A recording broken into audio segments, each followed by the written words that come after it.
अस्सलाम वालेकुम ख़ातिन हज़रात, मैं हूँ इसरार अहमद के साथ। आज फिर आपने देख लिया पैसे का तमाशा।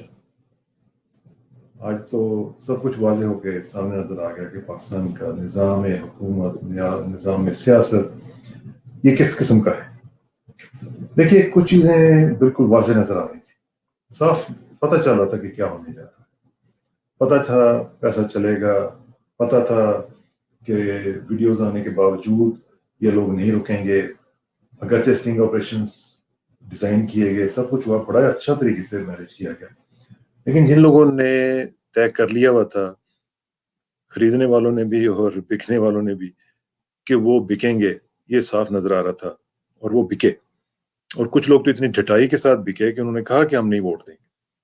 अब वो जिनका ज़मीर जागता है, जिनको आपको पता है मामलात कुछ और तरह के होते हैं, तो उन्होंने साफ कह दिया। ये भी चीज़ वाज़ेह थी। और ये भी चीज़ नज़र आ रही थी कि पीटीआई ने अपनी पुरानी गलतियों से नहीं सीखा। उनकी कई वजूहत हो सकती हैं, उनकी एरोगेंस हो सकती है, उनकी इनकॉम्पिटेंस हो सकती है, उनका लैक ऑफ एक्सपीरियंस हो सकता है। एक और चीज़ बड़ी वाज़ेह नज़र आ रही थी, और वो ये थी कि इलेक्शन कमीशन ऑफ पाकिस्तान जो है, वो बहुत वाज़ेह तौर पर बायस्ड है। ये नज़र आना शुरू हो चुका हुआ था। आपको पता है, जब सुप्रीम कोर्ट में हियरिंग्स हो रही थी, वहाँ पे भी वो जो डिली डैलिंग और इल्तवा के ये जो मामलात चल रहे थे, वो साफ नज़र आ रहा था कि ईसीपी जो है ये क्या करने जा रहा है।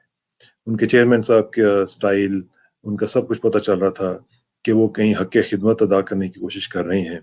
इसके साथ साथ जो कमीशन के मेंबरान हैं दो, उनके बारे में भी साफ पता था, क्योंकि उनका एक बायस था। जब वो आए थे तो इमरान खान साहब ने कुछ ट्वीट्स उनके लिए किए थे, तो वो भी ज़ाहिर है कि उनका भी पे बैक टाइम था।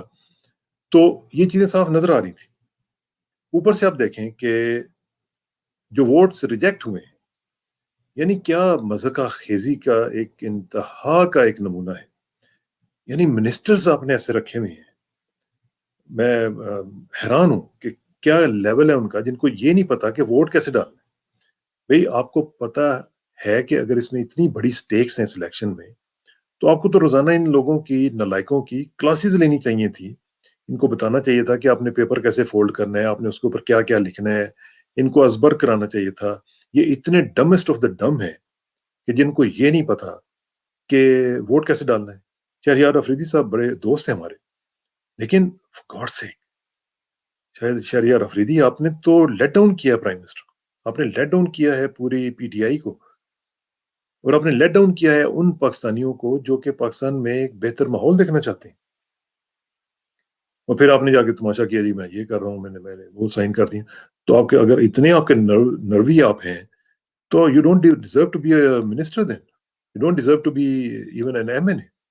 और वो जो खातून है उनको देखें, जिनका लेवल मेरा ख्याल है कि सिर्फ पॉलीथीन बैग जैसा है। यानी फॉर गॉड सेक, वो एक गुड़िया बनी रहती हैं, जिनको ये नहीं पता कि भैया आप मिनिस्टर हैं। आपको तो सबसे ज्यादा लीड करना चाहिए था फ्रॉम द फ्रंट, कि वोट कैसे डालना है। आप पूरी बाकी लोगों को ट्रेनिंग देते हैं, आप बताते हैं उनको। तो ये कॉम्पिटेंस लेवल है पीटीआई के इन लोगों का। ऊपर से उनको मिनिस्टर बना दिया गया, पता नहीं किस वजह से, क्या क्या इनकी क्वालिफिकेशन है, इनकी जिनकी वजह से इनको मिनिस्टर्स बना देते हैं और इनको फिर भुगतना पड़ जाता है। अच्छा, एक और चीज जो रिजेक्ट हुए वो वोट, उनको तो चले ये हो गया। एक और आपको आपको याद होगा, पिछले कुछ दिनों से इन्होंने ये कहना शुरू किया हुआ था कि जी स्टैब्लिशमेंट न्यूट्रल है, स्टैब्लिशमेंट न्यूट्रल है।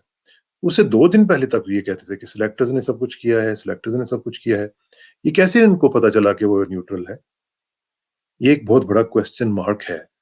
किसने उनको बताया कि हम न्यूट्रल रहेंगे? न्यूट्रल रहने का क्या मतलब था? जरा इस पे गौर करने की जरूरत है ना, कि न्यूट्रल रहने वालों ने क्या मैसेज दिया कि जी आपने जो कुछ करना है आप कर लें, हम आंखें बंद कर लेंगे। इसका क्या मतलब? न्यूट्रलिटी का और क्या मतलब हो सकता है? यानी अचानक इनको ख्याल आ गया, अभी तक तो इलेक्शन नहीं हुए थे। इनको कैसे पता था कि वो न्यूट्रल है? ये भी चीज़ जो है, इसको भी प्रोब किया जाना चाहिए और देखना चाहिए कि क्या इसमें क्या-क्या चीज़ें हक़ाइक़ पर मबनी हैं और क्या-क्या चीज़ें हुई हैं। 2 चीज़ें आज पीटीआई ने ऐलान की। नंबर 1, उन्होंने कहा जी कि हम इलेक्शन कमीशन को अपील करेंगे और उनको अप्रोच करेंगे कि वो अपने जो हमारी जो शिकायत है उसको सुने अली हैदर गिलानी के हवाले से, اور اس کے مطابق ایکشن لیں. دوسرا, پرائم منسٹر صاحب نے right there and then same day یہ فیصلہ کیا ہے کہ وہ ووٹ آف کانفیڈنس لیں گے. میں دونوں سے اختلاف کرتا ہوں. مجھے یہ نہیں سمجھ آتی. پہلے ذرا بات کر لیتے ہیں کہ جی انہوں نے جو ای سی پی کی بات کی ہے, جب ایک چیز کا پتہ ہے آپ کو کہ الیکشن کمیشن آف پاکستان واضح طور پر باعث نظر آ رہا ہے آپ کو, تو اب آپ ان کے ساتھ جا کے کیا چاہتے ہیں؟ کیا مطلب ہے کہ آپ کو وہ لکھ کے دے دیں کہ ہم باعث ہیں؟ آپ کو ان سے کوئی امید ہے؟ آپ کس بنیاد پہ ان کے پاس جا رہے ہیں؟ آپ نے وہ کر دیا, آپ کو کچھ بھی نہیں ملنے والا. Now I suggest few things. Number one, کہ ان کو یہ کرنا چاہیے تھا کہ یہ الیکشن کمیشن کی بجائے سپریم کورٹ آف پاکستان جاتے اور وہاں پہ جا کے بتاتے ان کو کہ جناب یہ جو آپ نے واضح ہدایات دی تھیں یا اپنی رائے کا اظہار کیا تھا فری اینڈ فیئر الیکشن کے حوالے سے, کرپشن فری الیکشن کے حوالے سے, آپ کے مطابق یہ معاملہ نہیں ہوا اور جن خدشات کا ہم اظہار کر رہے تھے وہی ایگزیکٹلی ہوا ہے. تو وہاں پہ جا کے یہ کیس کریں اور وہاں پہ ان سے پوچھیں کہ جناب آپ ہماری داد رسی کریں, کیونکہ ہمیں یہاں پہ امید نہیں ہے کہ یہ الیکشن کمیشن جو ہے ان معاملات کو ہینڈل کر سکتا ہے. ان کے تم ظاہر ہے داماد ہیں, انہیں کچھ نہ کچھ تو حق خدمت دینا ہے. اچھا, ایک تو یہ چیز.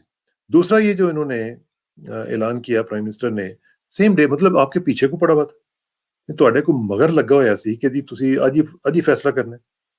تو خدا کا خوف کریں, کوئی تھوڑا سا آدمی ڈیلیبریٹ کرتا ہے, مختلف لوگوں سے مشورے کرتا ہے, آپ مختلف 1-2 دن تک آپ اس کے اوپر ڈیلیبریٹ کرتے ہیں, آپ دیکھتے ہیں کہ کیا کیا سینیریوز کیا کیا ہو سکتے ہیں. آپ مجھے یہ بتائیں کہ کہاں پہ یہ لکھا تھا کہ آپ کو فوری طور پر ووٹ آف کانفیڈنس لینے کی ضرورت ہے؟ یعنی ہائی مورل گراؤنڈ یہ کیا ہوتا ہے ہائی مورل گراؤنڈ؟ یعنی جن چوروں, لٹیروں اور بدماشوں کے یہاں پہ ہائی مورل گراؤنڈ کا نام و نشان نہیں ہے, ان کے سامنے کھڑے ہو کہ آپ ہائی مورل گراؤنڈ لے رہے ہیں, لیں, لیکن اب تھوڑا سا ٹیکنیکل بات بھی تو کوئی سیکھنے کی کوشش کریں. خاص طور پہ میں یہ چاہتا ہوں کہ اگر یہ آپ نے اونس اپنے اوپر لیا ہے, یہ بیسیکلی یہ اونس اپوزیشن پہ جانا چاہیے تھا کہ وہ کہتے ہیں جی کہ ہم ووٹ آف نو کانفیڈنس کرتے ہیں. آپ نے یہ کیوں پنگا لیا کہ جی ہم ووٹ آف کانفیڈنس لے رہے ہیں؟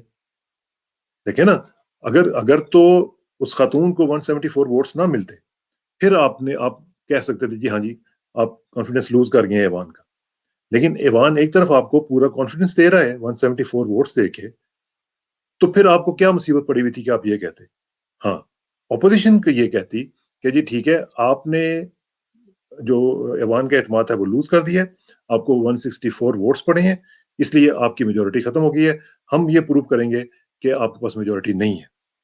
تو اونس ان کے اوپر چلا جاتا ووٹ آف نو کانفیڈنس کا.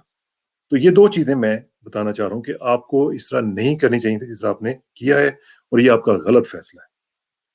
اس لیے آپ کو ابھی بھی سوچنا چاہیے اس کو کیسے کریکٹ کیا جا سکتا ہے, کیونکہ 172 ووٹس جو ہیں یہ جو چاہیے اپوزیشن کو یہ بتانے کے لیے کہ آپ اعتماد لوز کر چکے ہیں. اگر اپوزیشن 172 ووٹس لے لیتی ہے تو فیئر اینڈ گڈ, آپ چلے جائیں. لیکن یہ اونس جو ہے, یہ ذمہ داری جو ہے, یہ ان کے اوپر ہونی چاہیے تھی, اپوزیشن کے اوپر, نہ کہ آپ کے اوپر. اور دوسرا, میرا نیوٹرل لوگوں کے ساتھ صرف ایک میسج ہے کہ جب گھر میں چوری ہو رہی ہو نا, تو پھر آپ نیوٹرل نہیں ہو سکتے. پھر آپ یہ نہیں کہہ سکتے کہ ہم نے آنکھیں بند کی بھی ہیں, آپ جائیں چوری کر لیں, ہم نیوٹرل رہیں گے. میرا خیال ہے کہ اتنا ہی کافی ہے. آپ کو یہ سمجھنا چاہیے کہ یہ کیا ہو رہا ہے, دیکھنا چاہیے کہ یہ معاملات کس طرف چل رہے ہیں. اور ایک اور بات, اور وہ ہے پرائم منسٹر صاحب کے لیے اور ان کی پارٹی کے لیے, کہ خدا کا خوف کریں, اپنی انٹروسپیکشن بھی کریں, دروں بینی کے عمل سے گزریں. آپ کے معاملات جو ہیں وہ بہت خراب ہیں. آپ کو گورننس کے معاملات میں بہت زیادہ ٹریننگ کی ضرورت ہے. اب اسی کینڈیڈیٹ کو دیکھ لیں نا, حفیظ شیخ, آپ کو حفیظ شیخ نے مروا کے رکھ دیا.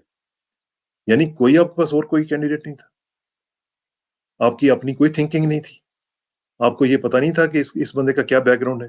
یہ ابھی بھی آپ دیکھیں, آپ نے دیکھا کہ اسمبلی میں وہ کس طرح پنگے بڑھا رہا تھا گیلانی صاحب کے ساتھ.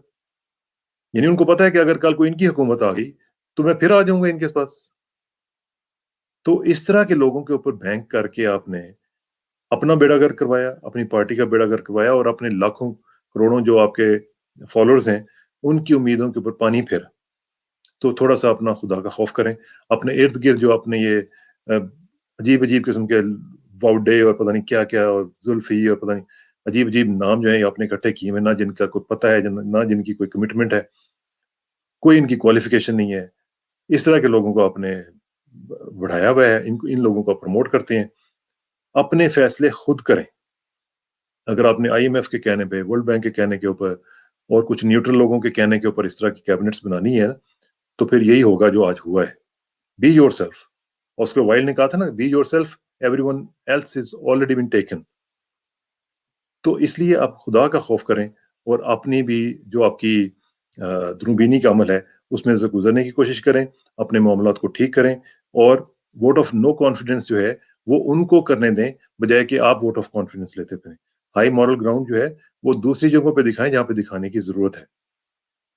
और ये बहुत जरूरी है कि पाकिस्तान की जो तरक्की है, उसका जो सफर है, उसके रास्ते में जो इम्पेडिमेंट्स हैं, उनको सब लोग मिल के उनको रोकें। जो भी रुकावटें आ रही हैं उनको रोका जाए, क्योंकि पाकिस्तान ने आगे निकलना है। पाकिस्तान को इस तरह के चोरों और डाकुओं से उनका जो जाल है उसमें से निकालने की जरूरत है और ये सबका फर्ज है। बहुत बहुत शुक्रिया।